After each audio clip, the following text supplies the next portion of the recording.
Welcome to the Going North podcast, where you will be informed, encouraged, and empowered to embrace your dreams and advance in life through authorship. I'm your host, best-selling author of the book Stay the Course, and certified leadership trainer, Dom Brightman. Be sure to check out the goods and services from every guest, as well as the host himself, yours truly. Now let the fun begin. And today on the Going North podcast, we bring you some fabulous humans from across the globe. Today's no different. Oh, heck, who am I kidding? Today's a different day. It's a special day indeed. It's going to be a tag team match, baby. That's right. It's going to be a tag team match. That's right. One of my fellow partners in crime, or should I say one of my fellow partners in From Crappy to Happy, is appearing on the Going North podcast, baby. That's right. A fabulous lady indeed, and a fabulous lady indeed. If you remember the lovely Helen Brennan from episode, I believe, 81, 82, from a couple years ago, who was an equine therapy specialist, you're going to love this lady right here because she's also in the realm of equine therapy and even at a higher level, because this lovely lady right here is an intuitive energy channel and soul wisdom guide at Guided by EQs, who works through her horses to amplify, clarify, and translate insights and information to support healing, activate awakening, illuminate truth, and live an inspired, dynamic legacy. So let's give it up for the fabulous lady herself, Ms. JC herself, Ms. Jess Campmans. How you doing today, ma'am? I am awesome. Thank you so much. And how are you? Doing fabulous indeed. That's right. Horse wisdom and pony swag all day today. I love that introduction. So I was thinking, who is this person that you're talking about? Yep. Jessica Alba. Let me stop.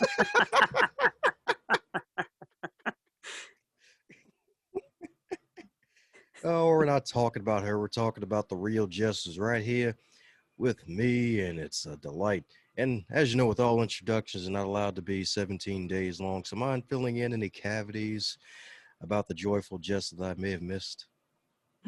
I think you kind of hit the nail on the head with most of that. I'm a mom of 4 and a farm wife, and I love doing what I'm doing. And sometimes it seems so surreal, this connection that I have with the horses and this ability to just help people through it. So I'm just excited to bring it back down to earth in a way that is really fun and inspiring with you. That's good. A farm wife of 4 kids. Well, congratulations. So that means you have like no time, right? No, not a lot. My goodness. So how are you able to combine basically the farm life, being a farm wife, along with raising the kids and also the side gig you got going here as an author? How are you able to fit all that together? It just kind of evolved into what it is, I guess. I started off with wondering, I've always wanted to be, be involved with horses, and I have been since, I guess, before I could walk. And then I wanted to marry a farmer, and I eventually did and started having kids, and then realized that I wanted to do something more and bigger with all of this. And my horses kind of helped me realize that I wasn't really being who I wanted to be. I was trying to pretend that I was something that I wasn't.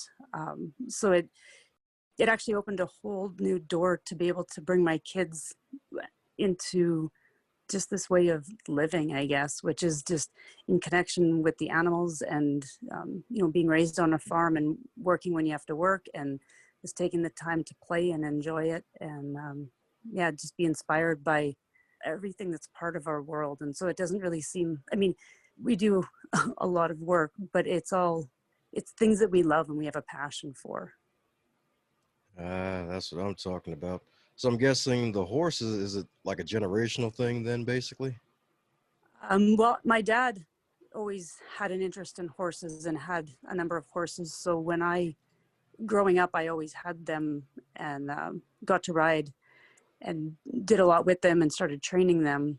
And farming's kind of been in my background. And then when I married a farmer, it kind of just all brought it together. And then me being able to have the horses as, at first they were just, well, they've always been a passion, but I didn't really know what I wanted to do with them. I thought I wanted to just be a horse trainer. And then it kind of shifted into this whole world that I'm living in right now, where I'm just kind of creating a relationship with them and able to tap into the universal messages, is the best way I can say it, that are helpful to whoever hears them.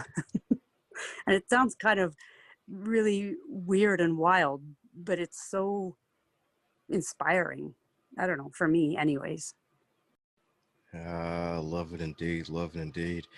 And it's kind of interesting how really animals, especially horses, just really have that ability just to really calm us humans, like, and heck, even you being around them basically all of your life, and heck, even attracting your desired husband into your life, and heck, even spreading the joy around. So, and any reason why you think that is with the wonderful horses just being able to really transfer messages to humans like yourself?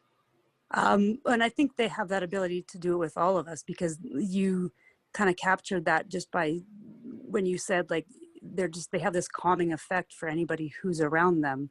And it's actually, they have a giant heart field.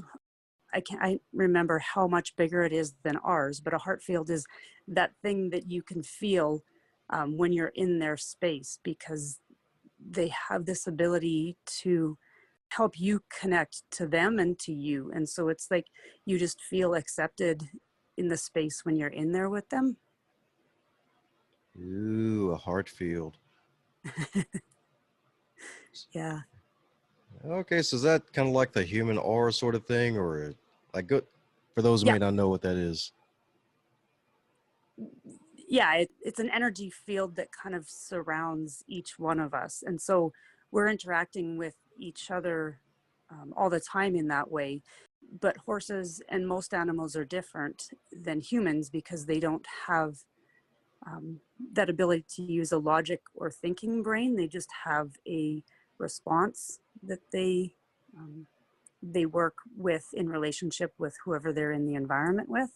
And horses, being a prey animal, have to really be extra sensitive to keep themselves in surviving and thriving mode. Otherwise, they would have been eaten a long time ago. And so their ability to pick up on really subtle and hidden emotional cues from whoever's in their environment is what's keeping them, is what has kept them safe. And so we as humans actually can use that to help us understand more about who we are, and just actually, feel okay in their presence, where sometimes with humans we're not really sure how we're being perceived. And so then we start to either judge ourselves or judge others, or just start creating a story around something, whereas that story doesn't exist with horses, because you're just part of who they are in their world. And so it's been really helpful, even with my kids. I mean, helping them grow up. And if I didn't have the skills that the horses have helped me with, I think I would be a parent that just would have thrown their hands up in the air a long time ago. Because all of these skills with the horses that I've learned apply to dogs, to humans, to just every relationship that you have in life. And so it's kind of a fascinating and phenomenal thing that it's just all encompassing. Ooh, skills from the horses. Yeah, what kind of skills are you talking about? Because that sounds interesting. Um, well, everything from, I guess, if you want to call it training them. So I raise horses too. So I have a couple foals every year, and just being able to have them be curious enough to come up to me, and then, be able to put a halter on. I used to do it a lot different. You want them to be a willing partner. So the skills that I've built is learning how to invite them and have them be willing to come into the relationship. And so that means getting out of my own way and moving through all of my own emotions or agendas that I might have that I want them to be part of. And it actually translates to kids really well, because often we as parents think, well, I need you to do this. But if your child says, I don't need to do that, there has to be a way that you meet in the middle. And so I love to use the analogy of the bridge. Like, we have to kind of become a bridge to be able to build this relationship, because it's not always just what we want. And so the more I started giving my horses a voice, like allowing them to show me that they could say no, and then I had to come up with a different way to ask them for this, whatever it was that I wanted from them, that just built a whole lot bigger skill set within me to then be able to help other people understand their horses and their animals and themselves. That's what I'm talking about, indeed. And it's so true. I mean, hey, because when it comes to giving folks a voice, like, it feel like a lot of folks are really desiring that nowadays, to really have that voice. And heck, even just learning it from horses, like, hey, I got to raise this little horse, yay, and it's going to grow up to be a giant horse. It'll have a big mule kicker ready for an evil person in Yeah. case he tries something stupid. It's like same way the little ones become teenagers, and they definitely want to talk, and sometimes they may not want to talk. Yeah. And it's been just kind of incredible to watch. And I'm still learning every day how to be a better communicator. But I think if I could kind of boil it all down to that, it's learning how to be a better communicator, like being able to communicate what it is that I want. And then also understand what they're trying to communicate that they are wanting from me, so that we can kind of meet in the middle. Yeah, that's right in the middle. So that way they can't straddle the fence. That's right. Yes, indeed. And it's so beautiful that you can still learn every day from the horses. So that's freaking awesome. So it's probably been one of the biggest lessons you learn from the horses themselves.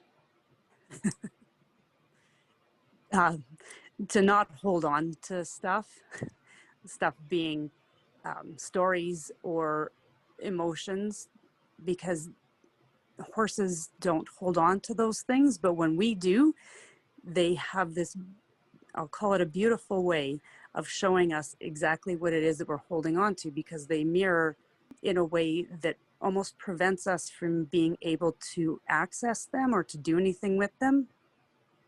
And so that's a lesson that I have the opportunity to still learn.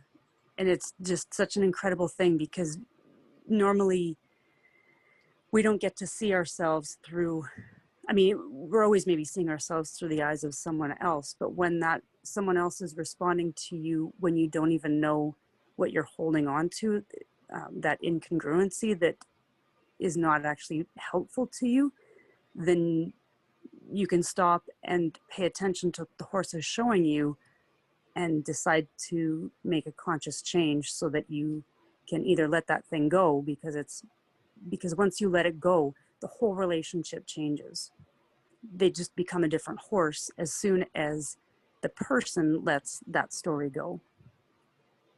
That's a great lesson indeed, because that kind of ties in with the classic analogy of baggage. Like, you really can't carry a whole bunch of baggage all your life, especially if it's a emotional baggage or something from another person. And really got to try to travel as light as possible, because I mean, especially this year when some folks gained a little extra weight on top of the regular stuff that they were carrying with them, then you're going to be in for a slow, sluggish time. So that's a powerful lesson right there. Yeah, and that's a perfect analogy and way to put it, because the more we carry, even go to the carrying for the horse carrying you and all of your baggage that you're packing along with you, you can be a lot freer and a lot faster and a lot more flexible if we just let all that go. That's right. And then we can all watch the Frozen movie afterwards and let it go. It'll be freaking amazing.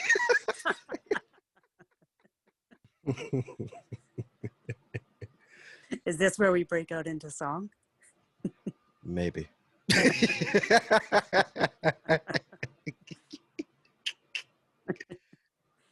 Oh, man.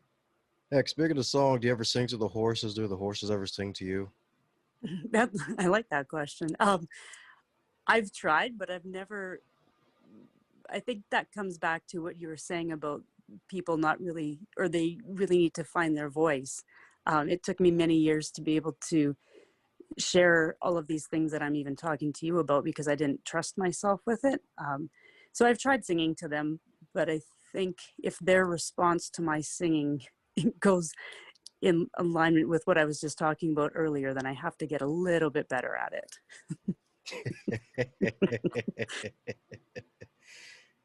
It's all good. It's all good. It's all good indeed. So, in speaking of basically years of you basically finding your voice, what's probably helped you to find your voice? Because I remember originally wanting to publish a book and you were dealing with the self-doubts, like, hey, who the heck wants to read about this story? And then I believe it was an 8-year-old little girl who actually asked if you're going to write about this powerful experience that you had with the horses that you shared with the kids. Yeah. And funny enough, I still haven't written it, but I have journal after journal and all of these things sitting here. And I think it's finally finding that ability to be okay with everything that is going to come through me and out into a book, and not even be okay with it, like really, really, because I'm inspired by it. But it's just, I think it goes back to that trusting, and I didn't always trust myself in what would come out of my mouth, because I think that being able to be that intuitive allowed me to pick up on certain things that sometimes I would just say something, and if people weren't ready to hear what I just had to say, then I learned to be quiet real quick. But I love that reminder of that 8-year-old girl who told me, you should write a book. Oh my gosh. Yes, I've always wanted to. Ah, good. That's right. We need the big giant Jess solo project after this one. I think so. It's coming. And listening to your podcasts, they're just so inspiring and motivating. So thank you for everything that you've been able to provide and an opportunity for the rest of us to be able to share who we are and what lights up our world through you. So it's an incredible thing that you're doing. Oh, my pleasure indeed. Appreciate the compliment. And the best thing about it is that every single one of them are humans. We're all humans. I And we know. and we all have flaws. So that means Yeah. it doesn't matter. We can still publish our work and get it out there because no one has it all together. Yeah, that's right. Exactly. Like you could be the jelly to someone's peanut butter and vice versa. Yeah. And I think, yeah, I love that. And just to remember that whatever it is, when you're doubting, if there is a peanut butter, there's always some sort of peanut butter that is going to match your jelly. Oh, yeah, that's right. Sometimes it could be a little marmalade if you want.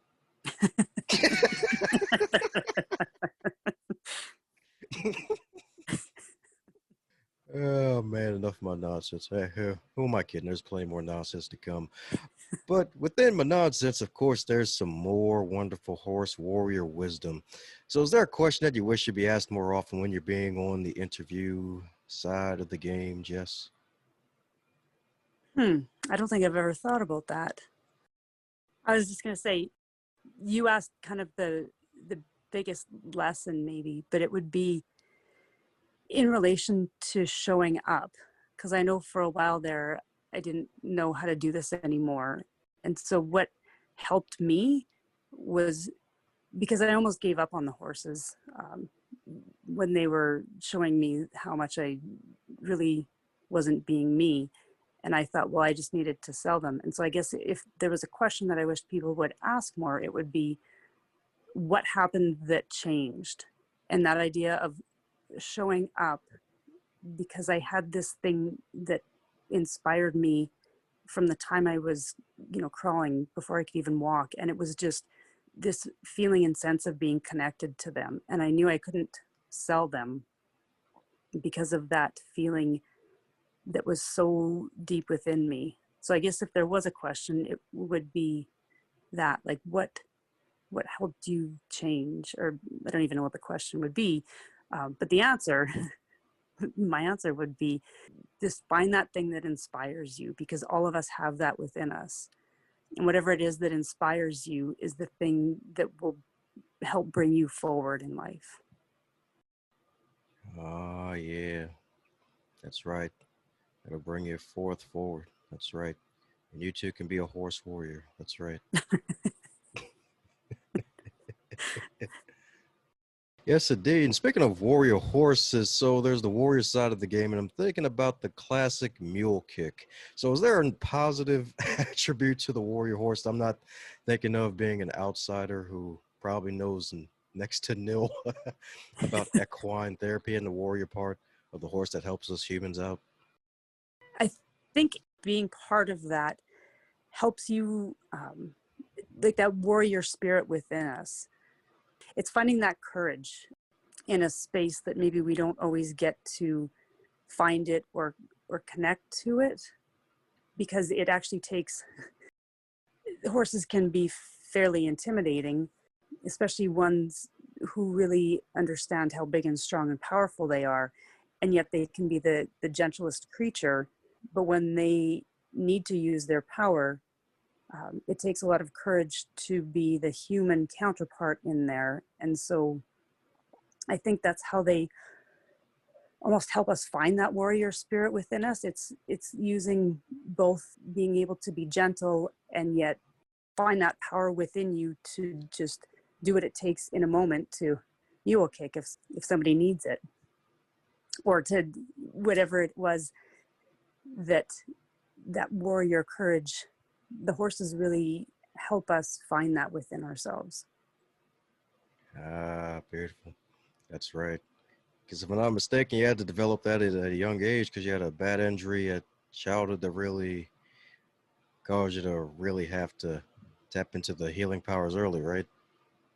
Yes, I got thrown off and kicked in the head and I went unconscious when I was 8.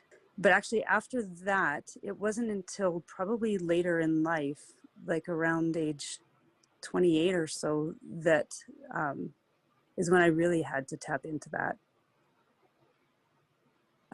And so I spent a good deal of my life, I think, being kind of not really paying attention to things and trying to prove I was somebody I wasn't, which was a different kind of warrior, but not the one that the horses respond to. And so it was finding that inside to be able to stand up alongside the horse and become part of a horse. You know, when you're riding them, if you are asking, or if you're trying to demand something, they'll tell you where to go and they'll easily have you get off. But if you match that power and, you know, you can be up there in that communication and you know who you are and you have the courage to be there and with them and in the present moment and do what it takes, there's nothing that you can't do. And I always have I have a couple stallions, so they take an extra bit of warrior spirit to, you know, to partner with a stallion who his main job is to protect the herd, and he will kill something in an instant if he feels that they're a threat to them or his herd. And so to be able to find that warrior spirit and that courage and that be able to use that power alongside of them is kind of pretty incredible. And it humbles me actually often, just to have them be accepting and partner along with them, so that, you know, we work on the ground, we help clients, we go riding. Just, they are so incredible, as are all horses, but them especially, when you can be alongside them and they become willing to whatever it is that you're asking of them or they're asking of you. Ah, beautiful. That's what I'm talking about. So you say you were trying to be something that you weren't. So were you trying to be rock star Jess back then? No, I think I was trying to be Cowgirl Jess, which sounds kind of funny because I am, but not in but not in this way. I didn't know what to do with all of these gifts, I guess, people, I call them, of being able to communicate. And so by blocking that out, I was just trying to be this tough cowgirl that could do everything that everybody else or all the cowboys, could do. But that didn't really end up working for me very well, because there was something even more that I needed to be, and that was just be me. So the whole independent woman didn't need no man thing didn't work out, huh?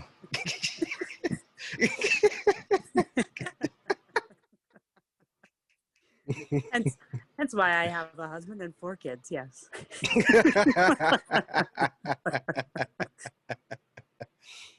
That's right. You try to tie them up 3 guys at once, and they're like, no, we can't do it. And then you got one of them, he's like, hey, I kind of like this. Oh, okay. Let's take this further. And he's like, okay. And then I guess that's how it happened, huh? Pretty much.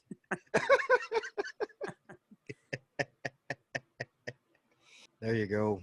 That's right. The cowgirl warrior spirit worked out after all. She captured somebody for the good of the people and the horses. Woohoo! Love it. So what's probably been the biggest thing that helped you to really get you to the point to realize that you had to really be the regular, natural Jess who has all the power, as opposed to the fake version of Jess that you had to discard for the Jess that you are now?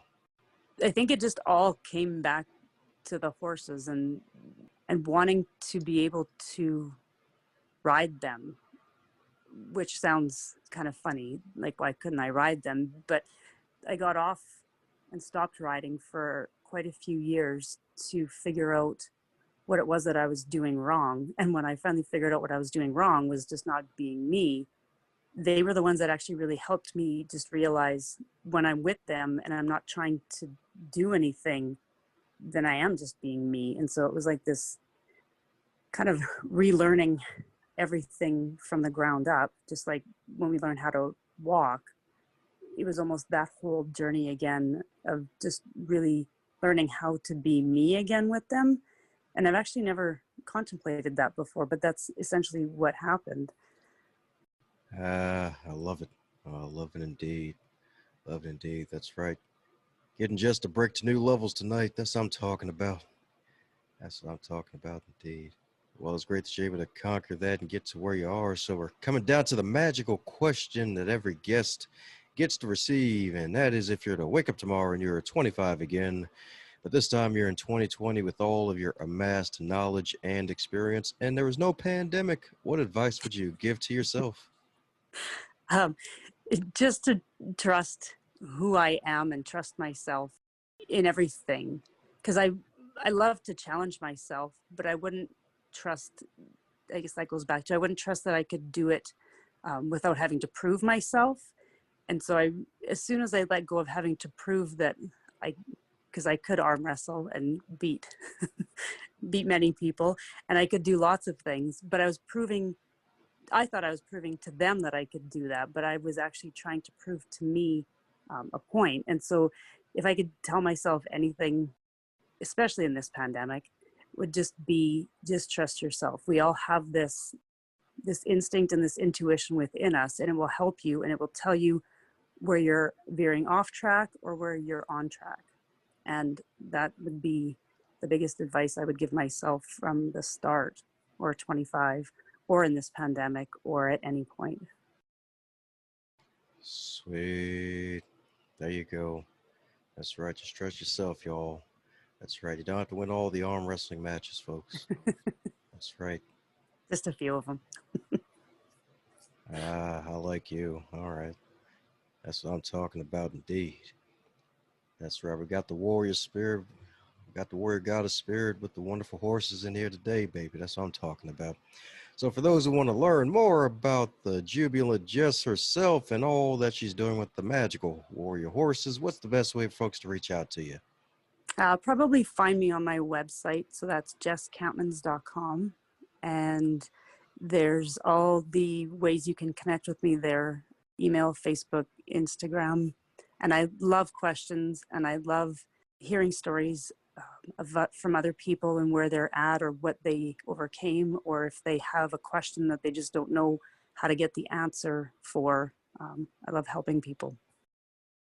Sweet. Well, there you have it, folks. Head off to Jess's wonderful site.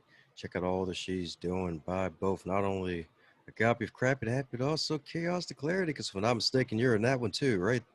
Yes, I am. Woohoo! All righty, that's right. She's on a win streak, baby, and then she's going to be back on the show for book number 3 with Jess and the Solo Project, with her on the cover having a gun show, baby. That's right. Flexing the arms and the muscles on the Wonder Woman outfit. It's going to be great. There's going to be a wonderful unicorn in the background, too, isn't there? There is. Ah, yeah. There we go. There you have it, folks. Be on the lookout for that, too, and all the wonderful stuff she's doing. So, any parting words to close us out, Jess? Just stay true to yourself because you have all the answers. How's it going, you super special, awesome human? Since you made it to the end of this episode, it looks like you really enjoyed yourself. Since you enjoyed this episode, be sure to share it with at least 3 people in your network and tell them what you really liked about this episode. Heck, even shoot myself or the guest an email and let them know what you liked most about this interview so that way they can stay inspired to keep pushing out great work.